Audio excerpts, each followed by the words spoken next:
भारत का सबसे पुराना इतिहास सिंधु घाटी सभ्यता जो लगभग 3300 से 1300 ईसा पूर्व से शुरू होता है और हड़प्पा और मोहनजोदड़ो जैसे विकसित शहर केंद्रों के साथ कांस्य युग की एक उन्नत सभ्यता थी। इसके बाद वैदिक सभ्यता और फिर महाजनपद काल आया, लेकिन इनसे भी पहले पाषाण युग के मानव शिकारी संग्राहक लगभग 1.5 लाख साल पहले से भारत में रहते थे, जो मानव इतिहास की शुरुआत है। प्रागैतिहासिक काल और पुरापाषाण काल लगभग 1.5 लाख साल पहले से आदिम मानव शिकारी और खाद्य संग्राहक के रूप में भारत में रहते थे, जिनके औजार छोटा नागपुर और बेलन घाटी में मिलते हैं।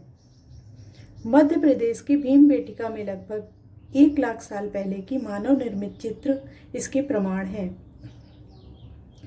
मेसोलिथिक काल, इस दौरान पशुपालन, भेड़, बकरी, गाय आदि की शुरुआत हुई और औजारों में भी विविधता आई। सिंधु घाटी सभ्यता, जिसे इंडस वैली सिविलाइजेशन भी कहा जाता है, जो लगभग 3300 से 1300 ईसा पूर्व कांस्य युग कहलाता है।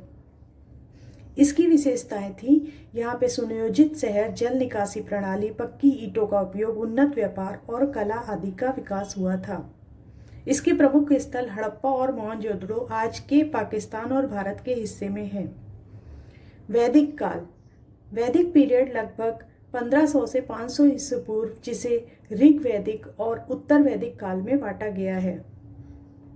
इसके प्रमुख स्रोत हैं वैदिक साहित्य और अब 4 वेद, विशेषकर ऋग्वेद लगभग 1500 से 1000 ईसा पूर्व। आर्यों का आगमन, भारत में आर्यों का आगमन इसी काल में हुआ, जो वेदों की रचना के लिए जाने जाते हैं। अन्य प्रमुख काल महाजनपद काल